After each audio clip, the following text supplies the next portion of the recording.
Morning class. Today I will be taking your chapter 4. The name of the chapter is Plant Life, Photosynthesis and Respiration. As we all know that Earth is only planet which sustains life. So on Earth you can find different types of living organisms which varies in shape, size, right?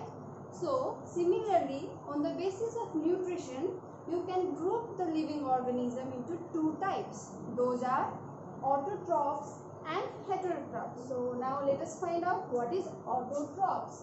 Autotrophs, these are the living organisms which can prepare their own food. For example, plants. Next one is your heterotrophs. Heterotrophs, they are dependent upon plants for food, directly or indirectly on plants for food. They cannot prepare their own food. Example, all the animals. In this particular chapter, we will be discussing about two important physiological processes that takes place in plants. Those are photosynthesis and respiration. For today's class, we will be discussing only about photosynthesis. So first, let us understand what is photosynthesis. I guess you all have a general idea about what is photosynthesis. Photosynthesis means it's a process by which plants prepare food. So what are the different raw materials required for the preparation of the food? The raw materials which are required for the preparation of food are your carbon dioxide, water, sunlight and chlorophyll.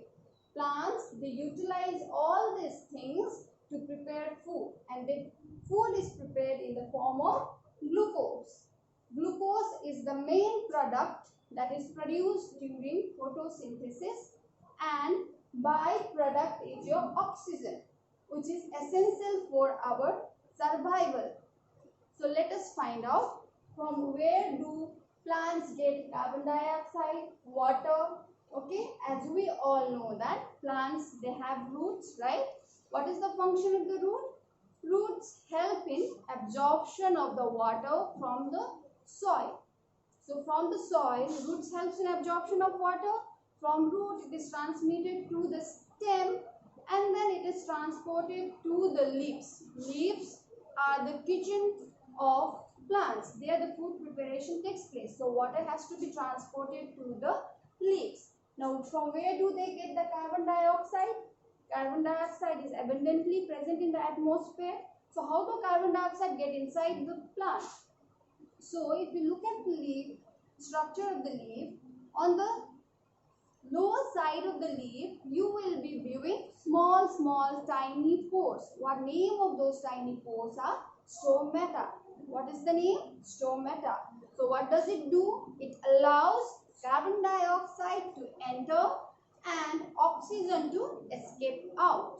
Not only does it help in gaseous exchange, but it also helps in removal of the water, excess water, because whatever the water is being absorbed by the roots, it's not completely used for photosynthesis process. So whatever is left behind, it is released out through the stomata. Okay. Now next, what is the function of the chlorophyll? You all have seen leaves. What is the usual color of the leaf? The usual color of the leaf is green. Why?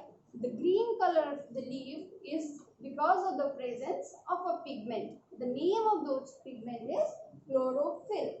Now what does chlorophyll help you in? Chlorophyll help you in trapping the sunlight. Okay, it helps in trapping the sunlight and thus combining carbon dioxide and water to form glucose. Now your glucose, the substance formed, product formed during the photosynthesis, is soluble in water, right?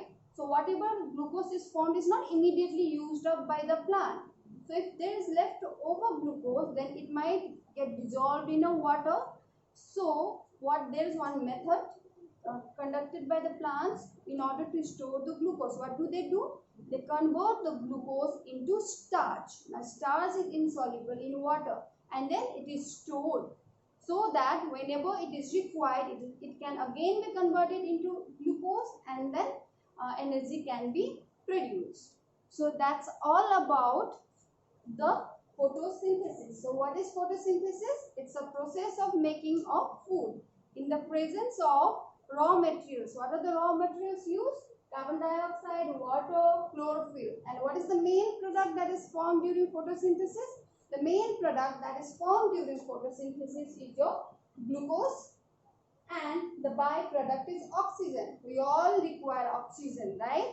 In order to carry out respiration. For the production of the energy in all the living organisms, we need oxygen. So that oxygen is released during the process of photosynthesis. So next, we will be discussing about different factors that affects photosynthesis. Let us discuss about different factors affecting photosynthesis. Okay, so first let us take into consideration light. If you increase the intensity of light, what happens to the photosynthesis?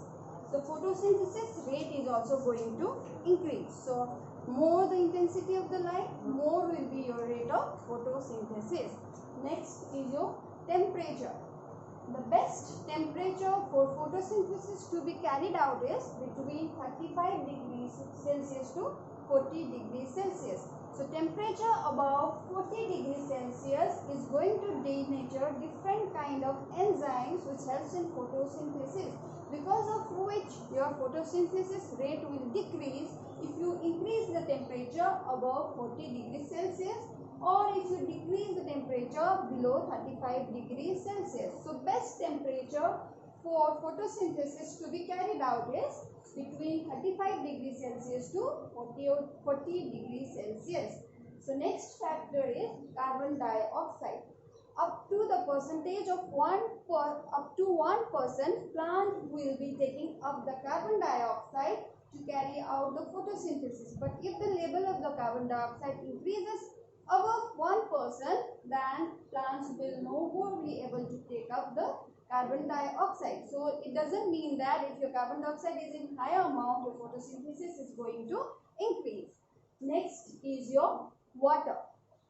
Water are the source of hydrogen in your glucose. Glucose, which is the main product of the photosynthesis. So chlorophyll, what do? They trap in the sunlight, and then with the help of carbon dioxide and water, they form glucose. So water is the source of hydrogen atoms, thus forming a main skeletal framework in your glucose.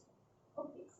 Next is your chlorophyll. Chlorophyll, the green color pigment which is trapping the sunlight, right? So if you increase the amount of chlorophyll, that does not mean that your photosynthesis rate is going to increase. Moreover, it's going to kill the plants. So excess of chlorophyll is also not good to carry out the photosynthesis. So we have already dealt with what is photosynthesis, what are the different factors essential for carrying out photosynthesis. Now let us understand the importance of photosynthesis. What are the importance of photosynthesis? First, foremost importance of photosynthesis is, as we saw, that during photosynthesis oxygen is released, and oxygen, it's one of the important oxygen is essential for carrying out the respiration, and respiration is the process through which energy is produced, and without energy we cannot function. So your oxygen helps you in production of the energy by carrying out respiration, and we all are dependent upon the plants for food. Okay, so that's the importance of photosynthesis.